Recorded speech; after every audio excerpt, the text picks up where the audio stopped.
Well, hello and welcome to the February 2024 Western Neuropathy Association monthly webinar. Remember that this webinar is recorded and you will be able to see it on YouTube in a few days to a week after the webinar is done. Also, please remember that questions should be held to the end and I will help facilitate the questionings with Dr. Park, the guest speaker. So today, this month's webinar is entitled, okay, I lost my screen here. There we go, thank you. The acupuncture, is entitled Acupuncture and Botanical Medicine for Peripheral Neuropathy. Acupuncture and botanical medicine has been used for thousands of years to successfully treat a myriad of health conditions, including peripheral neuropathy. These ancient healing practices are now backed not only by millennia of tradition, but also by decades of modern research.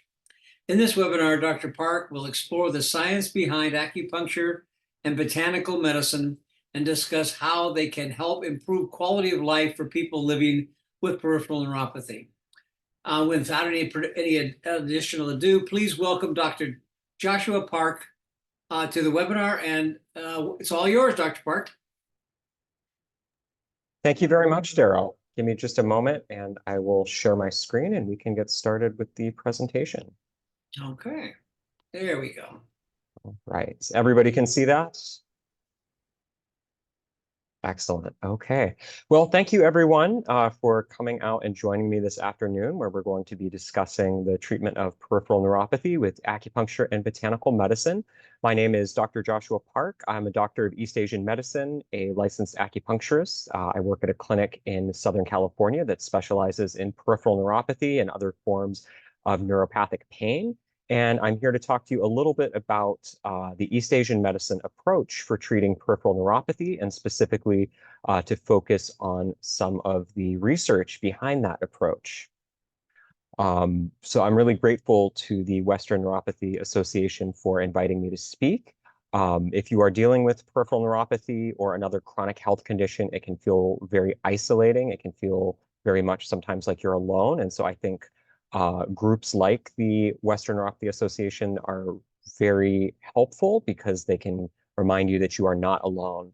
But something I want to just sort of bring up as an introduction to this talk is that if you have peripheral neuropathy, you are not alone. And by the looks of things, you are going to be much less alone, as rates of peripheral neuropathy are on the rise, along with many of the common causes of peripheral neuropathy. So if we look at things like rates of diabetes in the United States, presently over 11% of the US population has diabetes. These numbers are estimates according to the CDC. That number is going up. Rates of cancer are rising, specifically breast cancer, prostate cancer, colorectal cancer, and melanoma. And of course, a major cause of peripheral neuropathy is as a side effect from chemotherapy for treating various forms of cancer. And also rates of autoimmune illnesses are rising. About 8 to 10% of the population in the US and also globally are diagnosed with an autoimmune disease. Many autoimmune illnesses can cause neuropathy or neuropathic pain. Also, rates of infectious illnesses are rising. These are illnesses like Lyme disease. Of course, we all know about SARS-CoV-2 or COVID-19. Oftentimes, a sort of chronic sequela of an infectious disease is neuropathy and various forms of nerve damage. And then lastly, during the pandemic, we saw a rise in alcohol abuse, which can also lead to neuropathic pain. So when you look at all of the major causes of neuropathy, we see one thing that they have in common is that they are all increasing. So unfortunately, there's likely to be many more people who are dealing with neuropathy in the coming decades. The silver lining in that, though, is as more people are struggling with this chronic condition, hopefully research into solutions for neuropathy is also going to increase. So, of course, the most common medical intervention for neuropathy is various forms of medication. This can be absolutely essential in helping you deal with the symptoms of neuropathy, but all medications, of course, come with side effects. And sometimes, even after being on medication, you find that your quality of life does not necessarily improve. Or maybe the medications help you with some aspects of your neuropathy, but they also come with side effects that create quality of life problems of their own, whether that's dizziness, whether that's nausea, whether that's other side effects that can come with medication. So if this is you or someone you love dealing with neuropathy and now the side effects of medications, you may be asking yourself if there are alternative solutions, perhaps, that can help to improve quality of life that do not require medication or do not require additional medication. So what if there were natural methods that have been proven to improve quality of life and reduce peripheral neuropathy symptoms? Well, the good news is that there are such methods. We find them in the practice of East Asian medicine. Specifically, we're going to be looking at acupuncture and botanical medicine. These are techniques used by East Asian medicine. These are effective, these are natural and safe solutions for peripheral neuropathy, nerve pain, and nerve damage. So what is East Asian medicine? Well, this term refers to the traditional medical knowledge and knowledge systems of China, Korea, Japan, and Vietnam. This is a system of healing that has been developed over 3,000 years and has been used on populations of billions of people. At this point, there are literal millennia of tradition behind these methods, but there are also decades of modern scientific research. And so the focus of this presentation is going to be delving into this body of modern scientific research, which is very large and is continuously growing, and looking at what this has to say about how quality of life can be improved for people living with peripheral neuropathy. So these are some principles of East Asian medicine. East Asian medicine is a holistic medicine, it's a natural medicine, and it's a personalized medicine. So what do we mean by holistic medicine? Well, East Asian medicine looks at the different connections between different systems in your body, like your immune system, your nervous system, your digestive system. It looks at the relationship between your mind and your body, between your emotional state and your health. And it also looks at the relationship between the human being and the environment that that human being is in, both the social environment and the natural or ecological environment. East Asian medicine is a natural medicine. What this means is that we are all about activating and directing the body's self-healing ability. We're all about regulating the homeostatic mechanisms, your body's ability to balance itself. And by activating this self-healing ability, by activating your body's ability to balance itself, we can lead to beneficial changes in the nervous system, the immune system, and the microbiome. And so rather than using pharmaceuticals to achieve these changes, we stimulate the body directly through the use of acupuncture, or we use natural substances, botanical medicine, in order to activate and direct your body's self-healing ability. Lastly, East Asian medicine is a personalized medicine, meaning the treatments of East Asian medicine are extremely customized to the individual. We understand that no two cases are alike, and that means that intervention needs to be tailored to the specific individual, to their unique situation, their unique goals, and the unique condition of their body at the time of treatment. And so these methods are already being used by pro athletes, celebrities, and the US military to effectively control pain, recover from injuries, boost their immunity, and lead healthier lives. This means they can be used to help you as well handle your neuropathy symptoms and lead a more fulfilling life. So acupuncture, this refers to the use of fine sterile needles to stimulate nerve-rich areas of the skin, which can trigger both a local and a systemic healing response. This healing response includes things like the release of pain-killing neurotransmitters, changing the way the brain processes pain signals, reduction of inflammation, changes in the functioning of the immune system, improvement of blood flow to specific body areas, and even the stimulation of repair and growth of nerve tissue and the formation of new neural connections. East Asian botanical medicine refers to the plant-based medicines used in China, Korea, Japan, and Vietnam over thousands of years. We're looking at tens of thousands of different botanical species that have demonstrated clinical properties, including anti-inflammatory properties, immune-regulating properties, antibacterial, antiviral, antifungal effects, the promotion of blood flow, and even the stimulation of nerve growth and tissue repair. So that's sort of a general overview of East Asian medicine and the techniques we're going to be looking at. Let's dive a little bit into the research behind these techniques. So acupuncture, most people I would say are probably familiar with acupuncture. What they may not be aware of, however, is just how much research there is into acupuncture at this point. So this was a study, came out in 2016, but it was looking at research articles published in peer-reviewed journals about acupuncture over a 20-year period. What it found was that there's been an exponential growth into research on acupuncture over the last 20 years. Specifically, there's been over 13,000 studies in over 60 countries, and this is about twice the growth rate of research into the rest of biomedicine overall. I think this is a very interesting statistic. I think most people may not realize that the research into acupuncture is growing at twice the rate of research into other medical interventions. This is a research study looking at acupuncture in the treatment of pain. It's a very large study, an analysis of 39 clinical trials, over 20,000 patients. I'm sharing this with you because it discovered that acupuncture was extremely effective for the relief of many forms of chronic pain.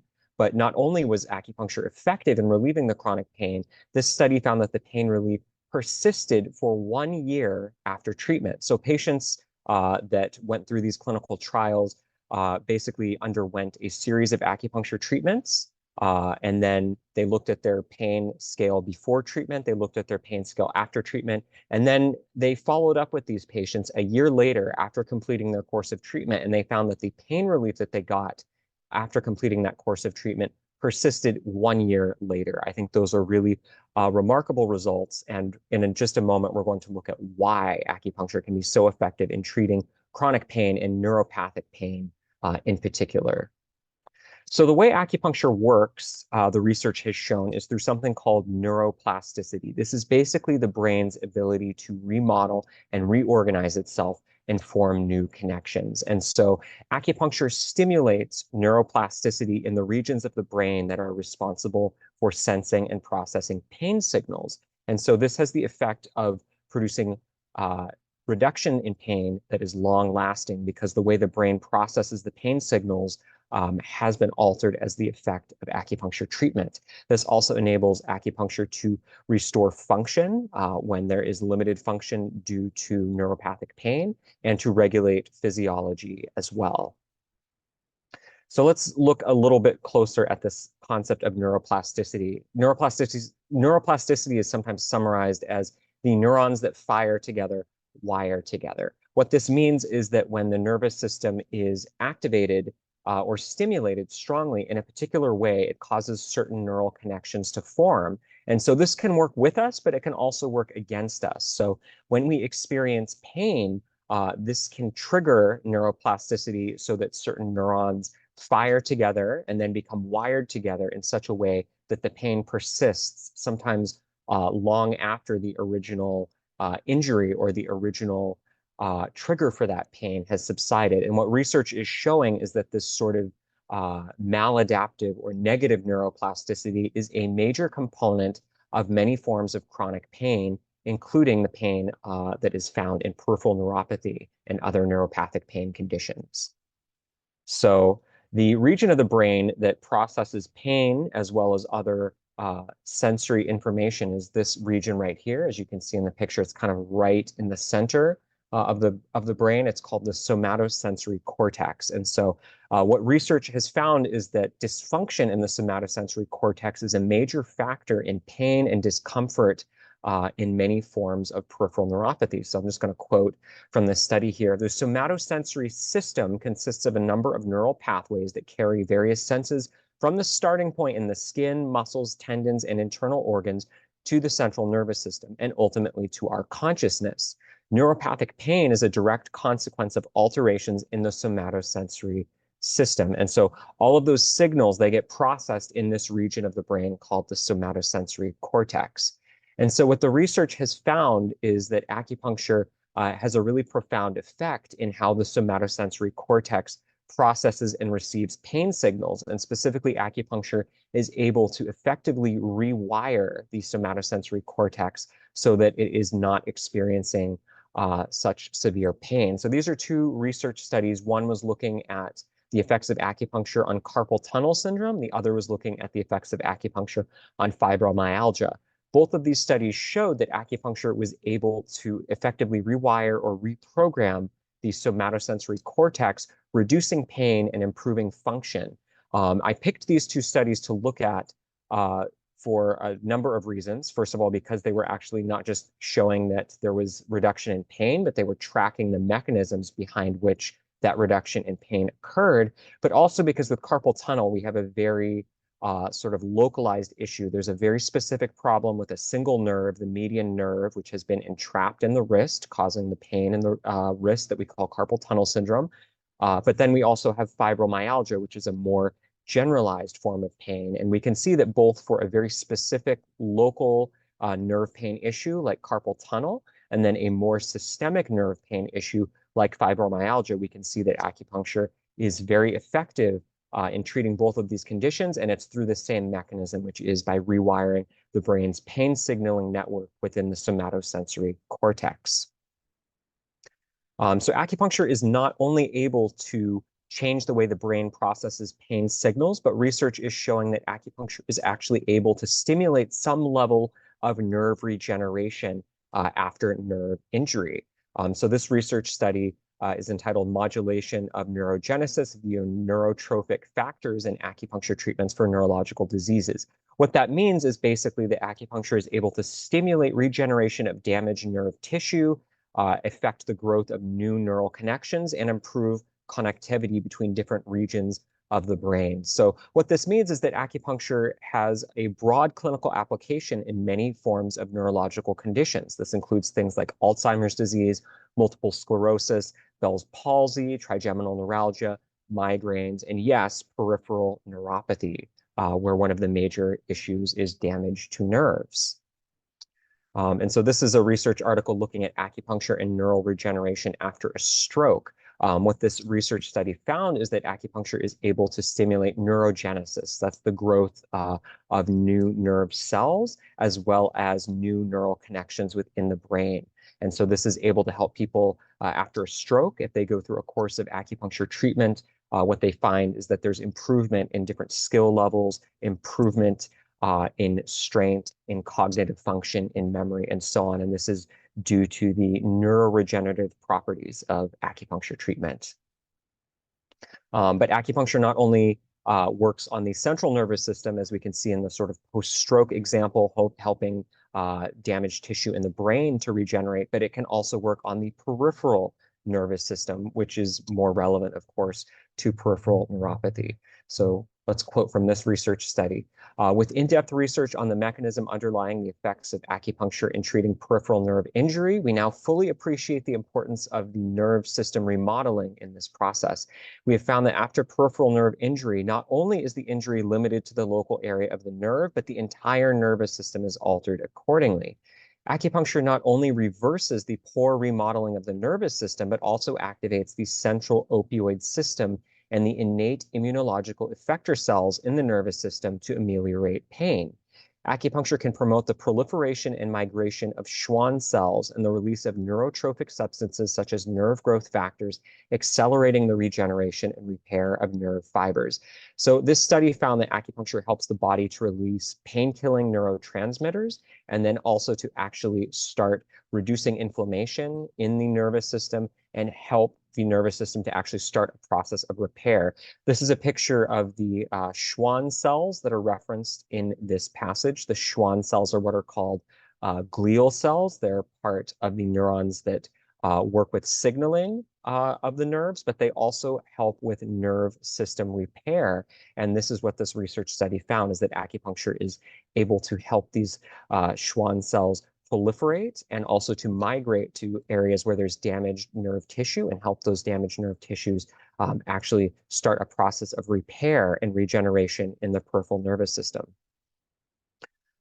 Something else that acupuncture is able to do very effectively is reduce inflammation. And inflammation is a major factor in the development of peripheral neuropathy and the progression of peripheral neuropathy. So this is a study looking at diabetic peripheral neuropathy specifically. Essentially what happens is you have chronic elevated hyperglycemia, that's raised blood sugar. This causes the immune system to secrete more inflammatory factors. And this increased inflammation causes oxidative stress, which then leads to damage to both blood vessels and nerves. And this is a major component of peripheral neuropathy. But this has implications, I would say, beyond just diabetic peripheral neuropathy. In forms of inflammatory neuropathy, we see a similar pathogenesis. The only difference is instead of elevated blood sugar, it is imbalances in the immune system, autoimmune processes that kick this off, but it's the same end result where you have increased inflammation that damages blood vessels, damages nerves, and leads to peripheral neuropathy. Acupuncture, however, is able to really effectively lower inflammation, both systemically and then within specific tissues. There's a lot of research now looking at the effect of acupuncture on the immune system and the effect of acupuncture on inflammation levels. So this research study published in 2021 essentially shows that acupuncture exerts strong anti-inflammatory effects in multiple body systems, including the nervous system. And so this is a very interesting research study that was published in 2022 in The Lancet. It showed that acupuncture was able to induce remission in an autoimmune disease. This is a autoimmune disease of the digestive tract, Crohn's disease. However, the fact that it was able to induce remission in patients with active Crohn's disease really shows you just how powerful this anti-inflammatory effect of acupuncture is. What's very interesting about this study is that it not only essentially alleviated the symptoms of patients with Crohn's disease, but we also found lower levels of inflammatory biomarkers in the blood and also improvements in the gut bacteria of these patients. Pay attention to this gut bacteria improvement. That's something that we're going to return to a little bit later in this presentation. So that's sort of the background on how acupuncture can work for neuropathy. It can work for neuropathy in sort of three major ways. We could say it helps to regulate pain signaling in the brain. It actually helps to regenerate damaged nerve tissue to some extent, and it helps to reduce inflammation. So let's look at some research specifically on acupuncture for the treatment of neuropathy.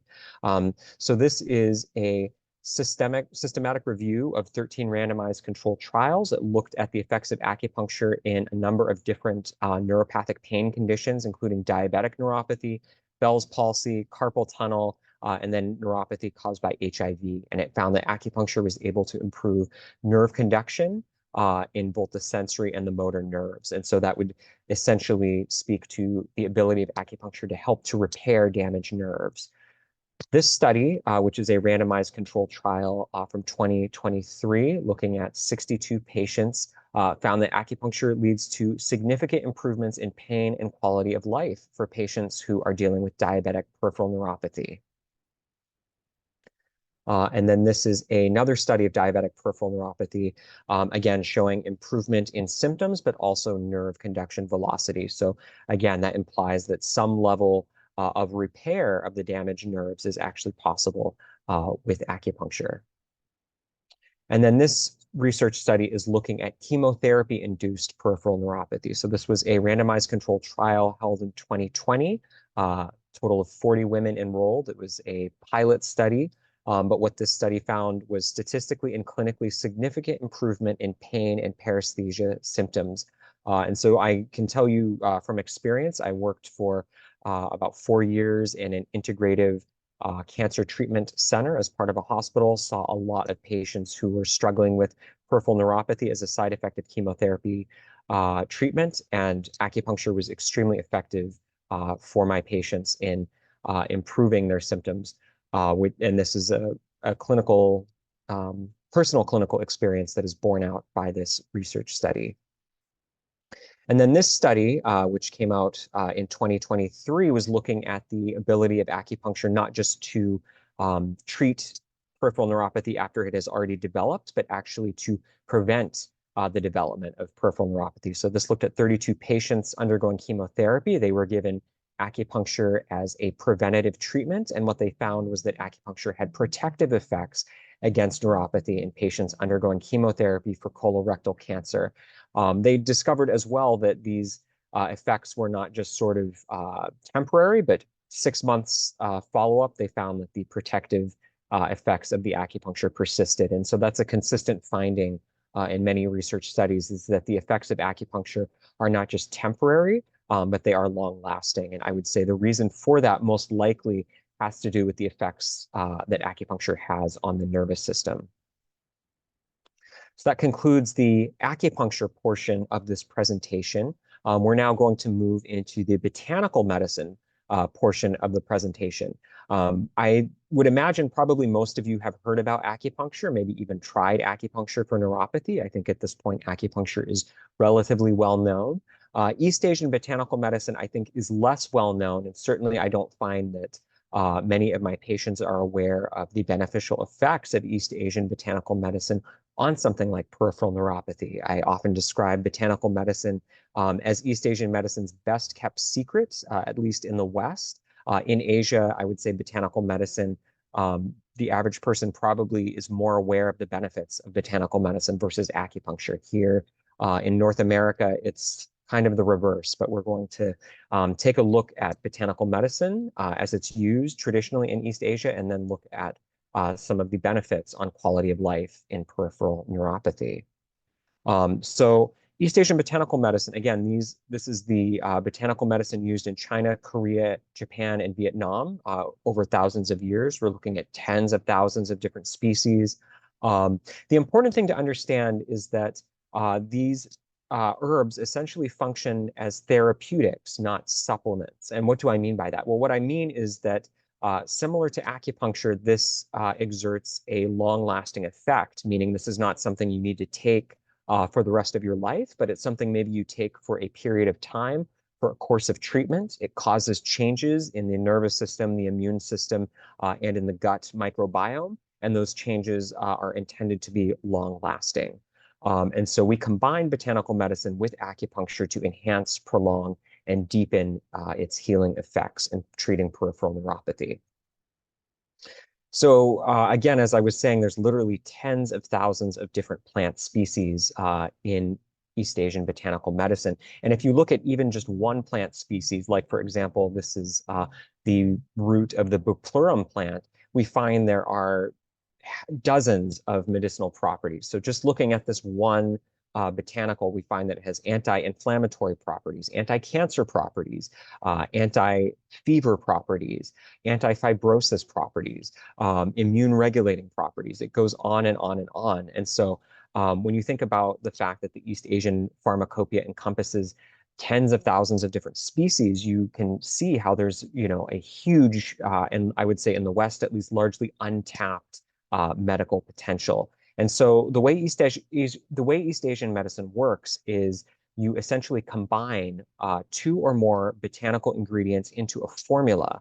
And what this does is this can create very specific synergistic effects on the body. And we're going to be looking at that a little more closely, and specifically how that would work in something like peripheral neuropathy.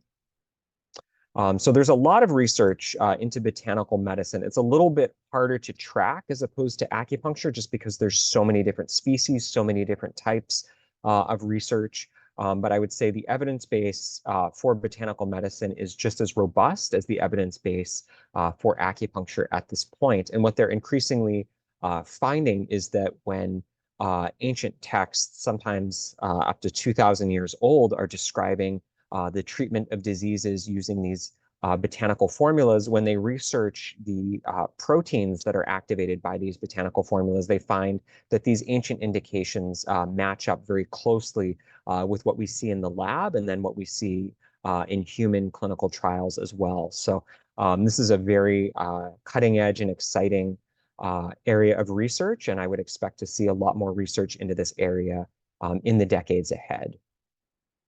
So this is an example of that research. So at Yale University, they're looking into this combination of 4 botanical ingredients. It's been used for about 2,000 years to treat inflammation in the digestive tract.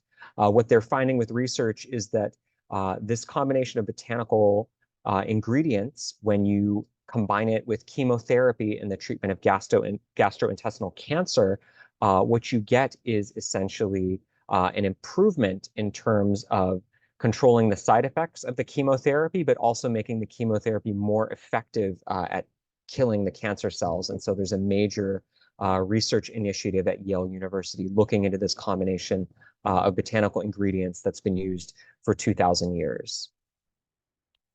And then this woman is Dr. Tu Youyou. She won the Nobel Prize in 2015 for her work in developing artemisian. Artemisian is a medicine that is used to treat malaria. It has saved millions of lives around the world, and the origin of artemisian lies in this ancient Chinese medicine text that described the use of the Artemisia annua plant and its use in treating malaria and malarial type fevers. So Dr. Tu was able to isolate this compound from this botanical, and she figured out how to do that by reading these ancient texts. And the end result has been the creation of a drug that has saved millions of lives around the world. So again, botanical medicine, not so well known, I would say, by the general public, but it is a sort of major focus of a lot of very interesting research. So earlier, I know there's been a lot of studies, so you might not remember, but when we were talking about the ability of acupuncture to reduce inflammation, and we looked at that study on acupuncture in the treatment of Crohn's disease, one of the biomarkers that they saw that improved with acupuncture treatment was the composition of gut bacteria. And so one of the main ways that a lot of East Asian botanical medicines work is through balancing and regulating the population of bacteria in your gut, what we call the microbiome. So it's now understood that imbalance of gut bacteria in the microbiome is really involved in many forms of chronic illness, including the development of things like diabetes, which of course can lead to peripheral neuropathy. It's involved in the pathogenesis of various autoimmune disorders, many of which can lead to inflammatory forms of neuropathy. But there's also a very direct connection, actually, between gut bacteria and neuropathic pain, which can be surprising. But we've known for a while now that there's what we call the gut-brain axis. This is a direct connection between the brain and between the digestive system, and specifically the microbiota within the digestive system. And so they're increasingly finding that imbalances in gut bacteria can contribute to neuropathic pain, and this is through the gut-brain connection. And so the understanding based on that is if you improve the population of gut bacteria, you can very likely improve the neuropathic pain as well. And so they are finding as well that in terms of nerve regeneration, different populations of gut bacteria can have effects that will either assist in the regeneration of nerves or can maybe prevent the nerves from regenerating as effectively. So again, this is a connection that we probably don't think of, when we are thinking about neuropathy or neuropathic pain, but the state of your gut health, it is increasingly understood, has a direct connection on pain signaling within the brain and within the peripheral nervous system. And so this is one of these connections that East Asian medicine has been aware of for thousands of years now. This is the sort of holistic piece of East Asian medicine. A lot of the botanicals that have a positive effect on neuropathic pain also have a direct effect on the composition of gut bacteria.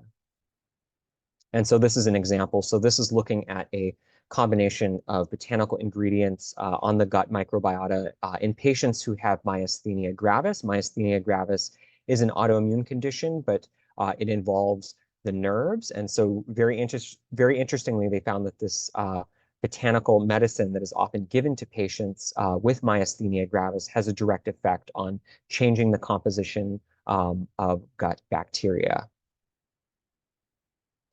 And so that's just sort of a general overview of botanical medicine, some of the things that it's working on. Let's look a little bit more directly at botanical medicine, specifically for peripheral neuropathy. So one of the things that I said about botanical medicine and the way it's used in East Asia is we never give somebody just a single botanical ingredient. We're always combining botanical ingredients, and this creates a therapeutic effect that is more targeted and more powerful. And so this is several research articles looking at different botanical species that are used in East Asian medicine. The first is looking at a combination of cinnamon and ginger root.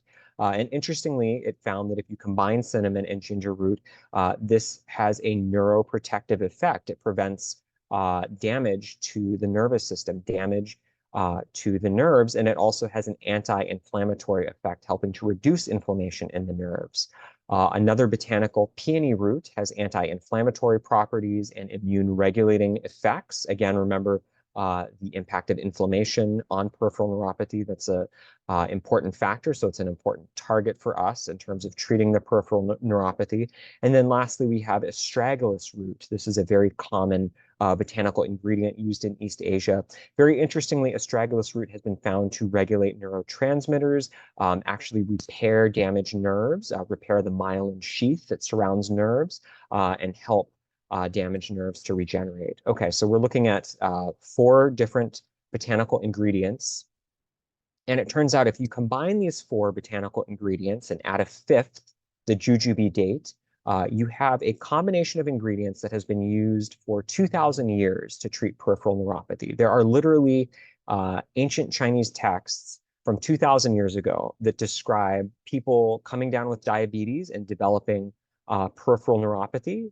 These ancient texts talk about numbness, tingling in the extremities in patients that have what we would now call diabetes.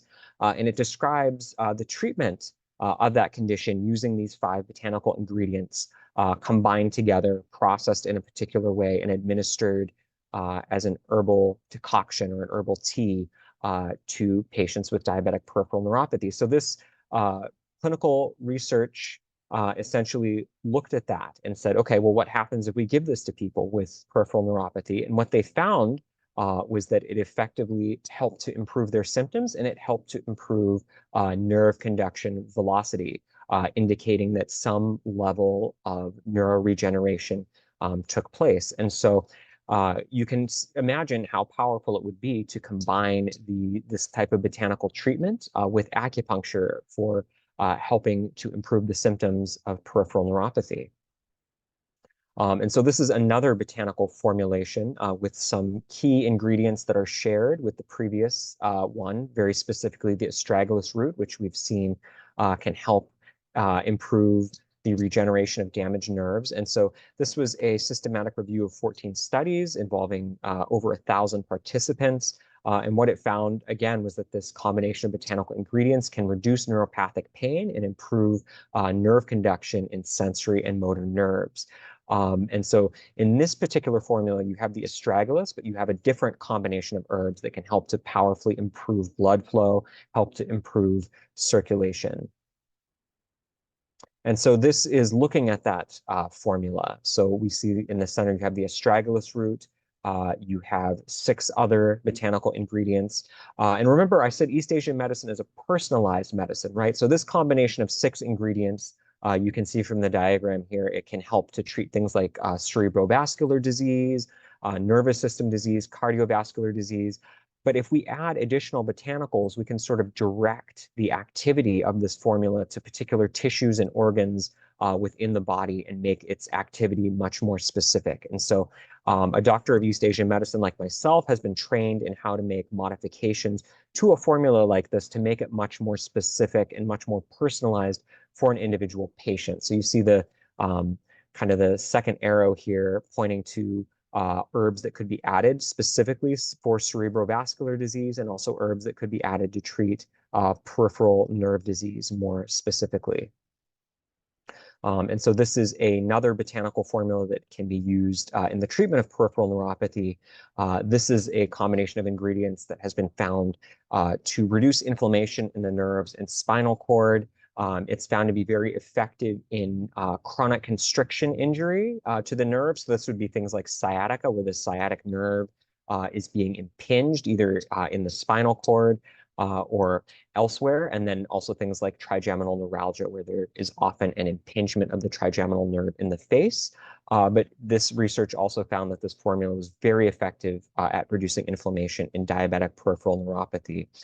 There's a lot of key ingredients that it shares with the two previous formulas that we looked at. And so in East Asian medicine, doctors such as myself might combine this with some of the ingredients in the previous formulas to treat somebody for peripheral neuropathy.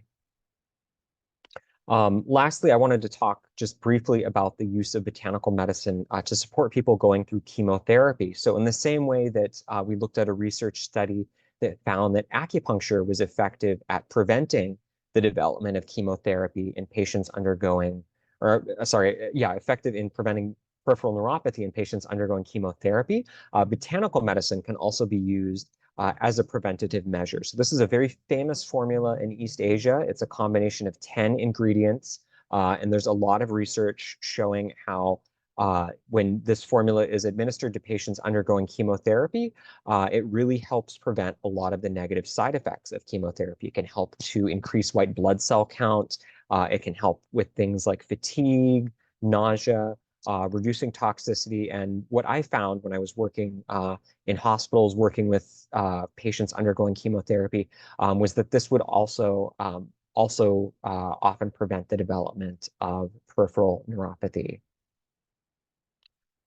So I mentioned before, I work at a clinic that specializes in peripheral neuropathy and neuropathic pain. The clinic is called Empowered You Acupuncture.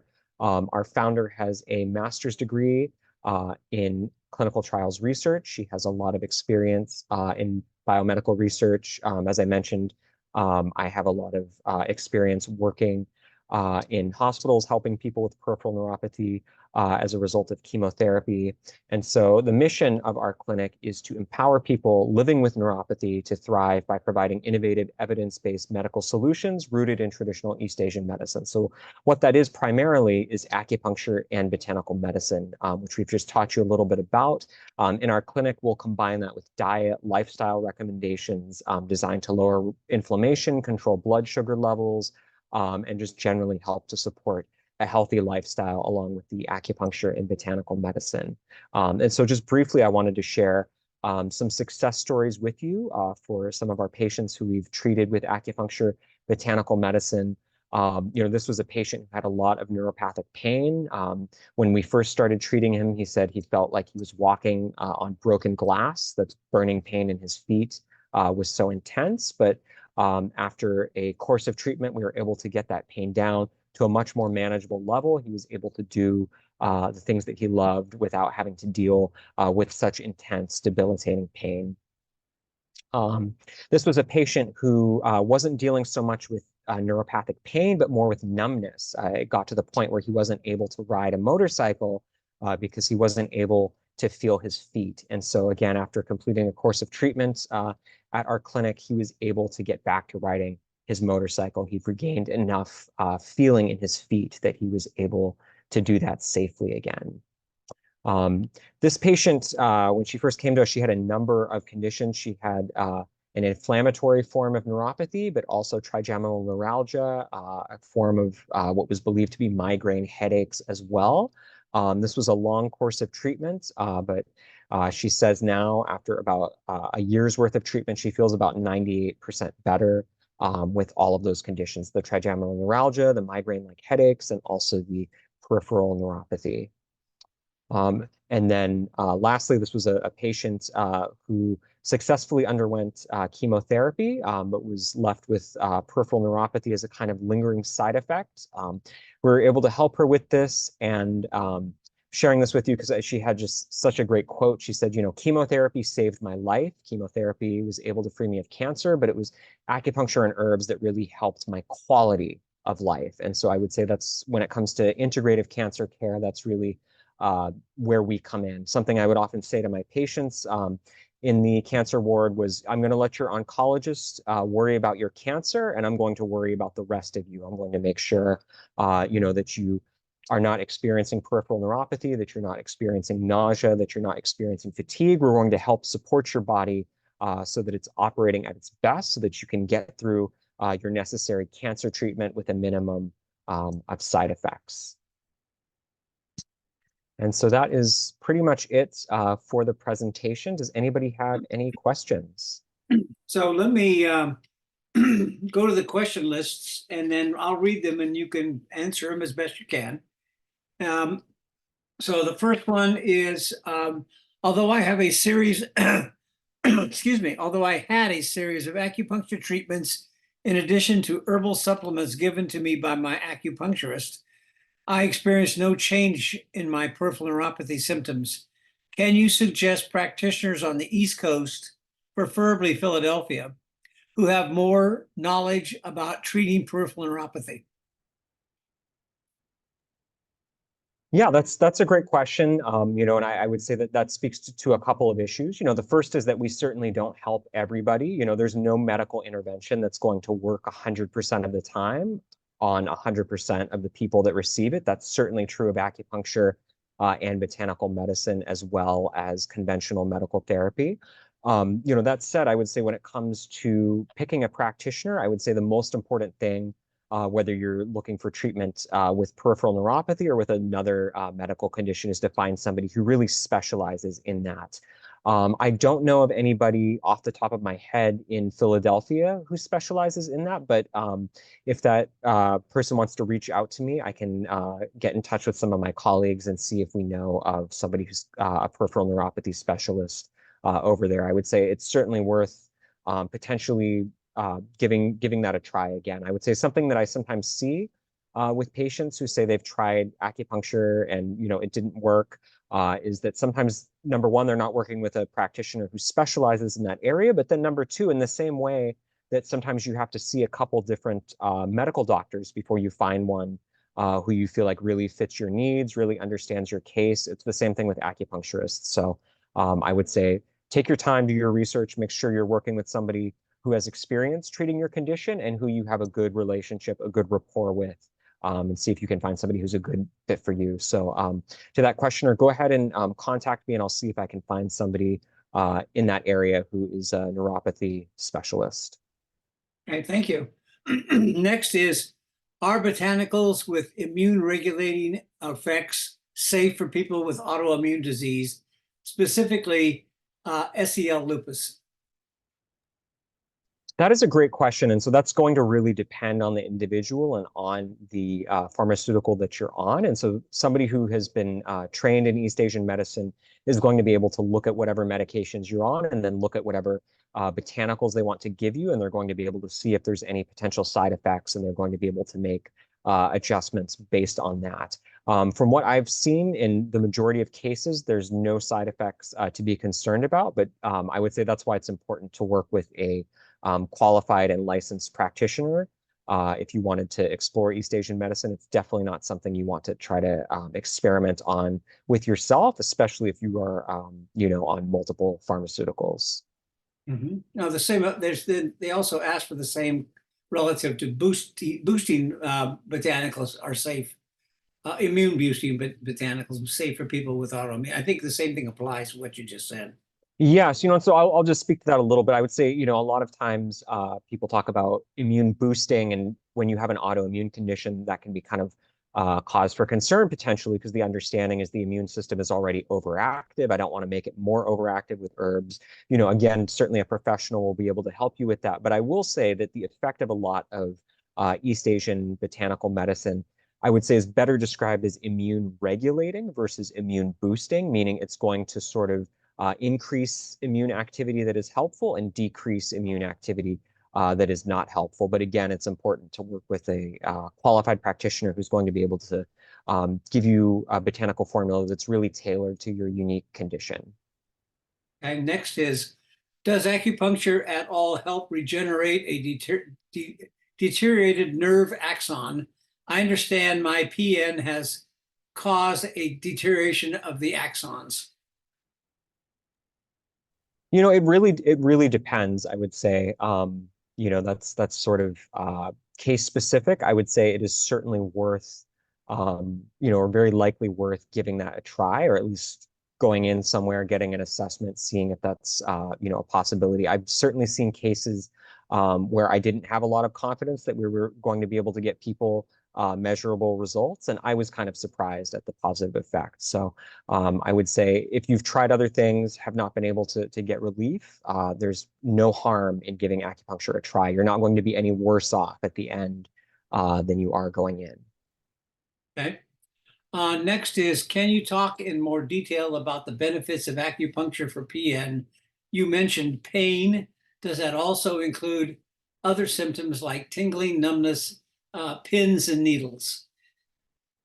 Yes, absolutely. Absolutely. So that includes paresthesia, that includes tingling, that includes numbness. The effects of acupuncture on essentially reorganizing the brain and nervous system are going to have beneficial effects on all of those symptoms. And again, to the extent that the acupuncture is able to actually help the nerve cells regenerate, you're going to see essentially alleviation of those symptoms as well. And so very commonly, I see a lot of patients where they tell me, I don't feel pain so much as I feel sort of numbness. I feel tingling. In some cases, like the gentleman I mentioned who wasn't able to ride his motorcycle, that wasn't due to pain. That was because he could not feel his feet. And we were able to get him to a point where he could feel his feet well enough that he was able to safely operate a motorcycle. So yes, absolutely. I would say it's got benefits for all of those conditions. Okay, so the next one is, what time periods of acupuncture treatments are applicable? Twice a week for a year, for example, or something else? That's a really great question. It really depends on the individual case. It depends how long you've had the neuropathy, how advanced the neuropathy is, if there's other complicating factors. If you have diabetic peripheral neuropathy, for example, you have to look at the diabetes itself as a complicating factor. So that, again, I would say that falls under the sort of personalized treatment. Everybody's different, and so one case of peripheral neuropathy might require a longer term treatment at a increased frequency versus others. So that's something you'd have to see somebody get an assessment. And they'd be able to give you a treatment plan, including recommended treatment frequency. The way things typically go, I would say, though, is that early on, we like to see people more frequently. And then as symptoms start to improve, their visits gradually get spaced out till eventually, we hit our treatment goals, and then they essentially don't have to come in. Next is, can you treat with botanical medicine via telehealth medicine appointments? Many of us don't live near Southern California. That's a great question. So if somebody is within the state of California, we do offer telehealth services. I would say the first step would be booking that appointment, seeing if you're a good candidate. Because of the restrictions of my license, I wouldn't be able to see anybody outside the state of California. But if you're within the state of California at the time of our call, then yes, I would be able to potentially provide telehealth services. Well, and let me add on to that. Do you have people you can recommend across the country? Yes, I have a wide network of colleagues, and so if anybody's in another state and they're looking for support, I would say go ahead and contact me, and I'll see if I can make you a referral. Okay. So the next question is, I have heard of many people who had acupuncture that did not have any positive benefit. Is there a minimum of time that treatment should be? Are there other reasons that acupuncture would not would not benefit, or would benefit someone? Yeah, that's a great question. Again, I would say in terms of the time frame, that in a minimum time frame to see results, I would say again that's really going to depend on the individual condition. I will say with peripheral neuropathy, because you're looking at damage to nerves, certainly a certain amount of time is required at a minimum for those nerves to regenerate. I would say you're probably looking at a period of months in general, not days, not weeks, but months for those nerves to regenerate. Beyond that, it gets very difficult to say exactly how many months. That's going to really depend on the individual. In terms of why the treatment didn't work, it's hard to say. I would say everybody's body responds a little bit differently to acupuncture. Some people respond very quickly. Some people are responding, but they're responding more slowly. And then there's a small minority of people who I would say don't respond to acupuncture. Same as with any medical intervention, right? There's pharmaceuticals that work on, many people or most people, but there's some people who don't seem to get much benefit from them. And there's no way to tell in advance where you fall in that group until you actually try it. Okay.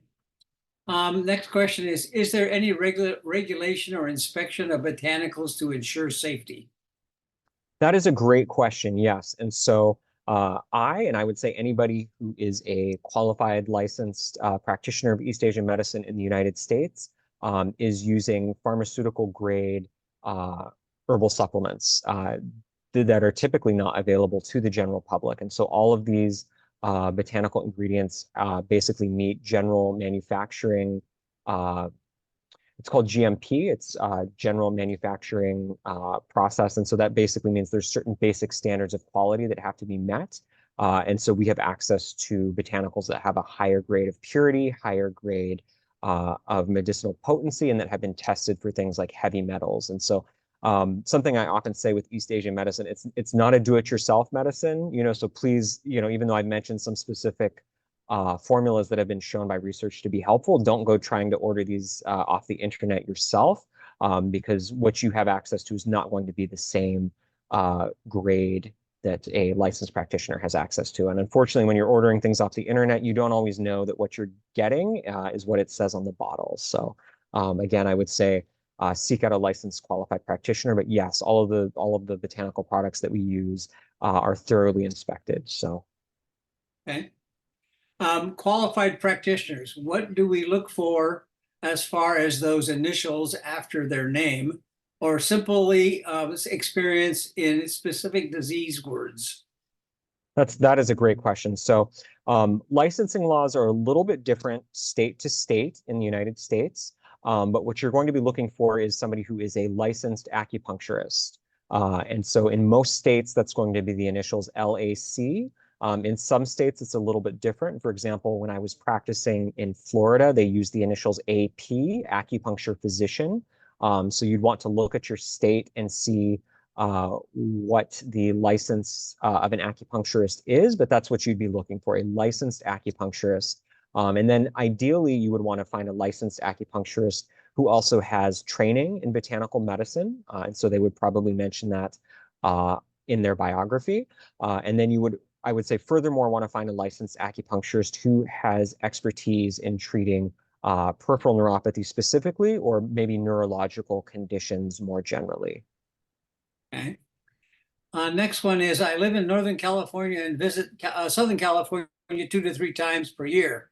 Can I get an appointment with you and we communicate online most of the time? That's certainly a possibility. That is certainly a possibility. Okay, the next is, how should one go about finding a qualified acupuncturist and botanical store in their area? So I would say, again, look for somebody who's a licensed acupuncturist. You could do that through a simple Google search, licensed acupuncturists near you. And then in the same way that you would look for a medical doctor who specializes in neurological conditions or neuropathy, you'd look and see if anybody says that they specialize in that. You can always reach out to somebody to a clinic directly and ask them, hey, is this something you treat? Do you see a lot of patients with this condition? In terms of the botanicals, you would most likely be getting that directly from your practitioner, or they might direct you to a herbal pharmacy, perhaps. So I don't worry about that. I would say just find a good practitioner that you can work with, and they'll be able to help you out in terms of acquiring any botanical formulas that are a good fit for you. Next question is Eastern medicine covered at all by Medicare and or other health insurances? That is a great question. I can tell you it is not covered by Medicare for peripheral neuropathy. It may be covered by some other insurance plans, but it's really going to vary tremendously depending on the plan and the specific coverage. So I would say that's something to look into. You can ask your insurance carrier, am I covered for acupuncture? How many visits? What diagnoses are covered? That sort of thing. Now, I do know that Kaiser covers acupuncture, because I've gone through a number of acupuncture clinics using my Kaiser insurance. That's great. Yeah, so let's see here. Comment, excellent presentation. I learned a lot. I had no idea about the details and extent of botanical medicine. Next is, how do we contact you via email? Let me actually, I've got my contact information. Let's see if I can get back. There we go, right here. All right. Um, and so if you go to the website, you will find our email address as well, but I'll go ahead and actually just post this in the chat right here. So you can And this reach will me also be here. part of your PowerPoint that's been recorded. Yes. And so Yeah. here we go. So it'll be on the YouTube video once it's posted on our website. Okay, great. Great. Next question is, where are you located in Southern California? And well, we already got that now. Okay. Do you have experience treating small fiber neuropathy with autonomic system involvement? If so, how successful were your results? Yes, I do have experience with small fiber neuropathy, dysautonomia. There's been an uptick in those kinds of conditions. I would say post pandemic, and I would say I see a very high degree of success, maybe about 80% success rate in treating that condition. Okay, then the next one is also a question about getting in contact with you, but there's a couple things in the chat that I'm going to look at real quick here. Oh, sure. So let's see, where are you located? We got that one taken care of. Fantastic presentation. I found the research articles and provided very insightful. Thank you for your time. And I think that just about covers the things in the chat. I do have a question though that I have, and that is, Absolutely. how many of your treatments, the botanical ones particularly, oh, actually even acupuncture, have used, let's say, the standard research processes that are used for, let's say, drugs or other things that the FDA approves. In other words, testing that's done like double-blind testing or Mhm. some other kinds of research comparisons to look at the effectiveness of a particular treatment as compared to a placebo.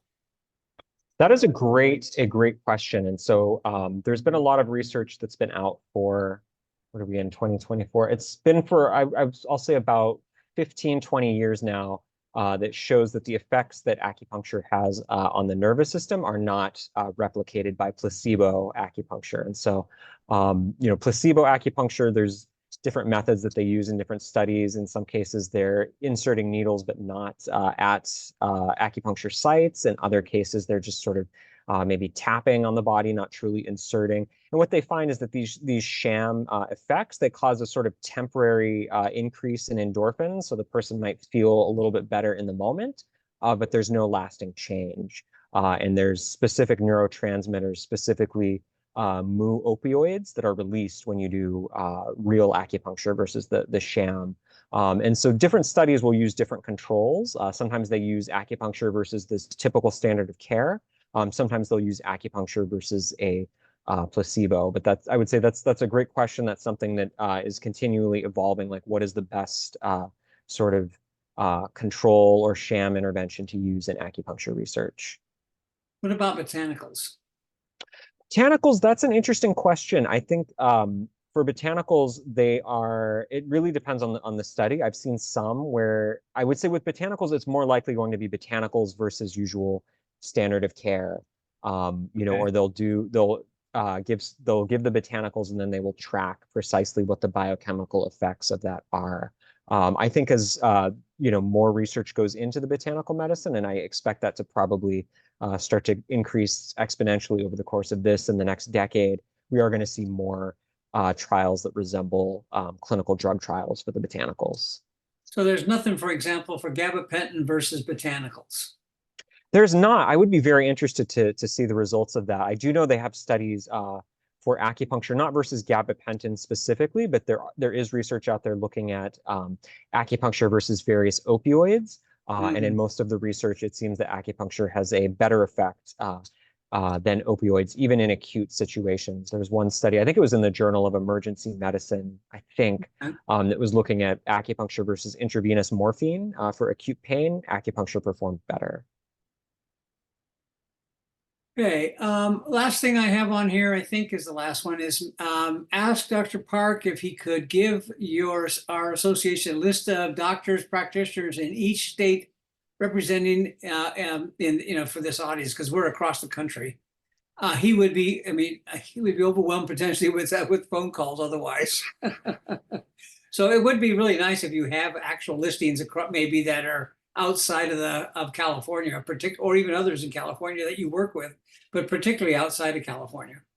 That's a great suggestion. So I would say anybody who wants to reach out to me with that question, they certainly can, but I will try to put something together as well and get that to you in the course of the next week, if not sooner, and see if I can Okay, give you a that would be comprehensive great. list. Thank you. Yeah, That would be great. absolutely. Okay, I think we've covered just about everything, and I really want to say on behalf of the Western Neuropathy Association how much we appreciated your time and your sharing of your extensive knowledge, and we look forward to seeing if those of us who participate in this particular form of medicine will be helped. So we really thank you for your time and effort, and it was an excellent presentation. Thank you, Daryl. My pleasure. Thank you. Mhm. Okay, everyone, that'll be it. And again, remember, we'll have this webinar on the website in about a week or so. And we'll add things to it that we can in terms of any of the information we receive from Dr. Park. So I think that'll end today's webinar. So thank you again, and see everyone.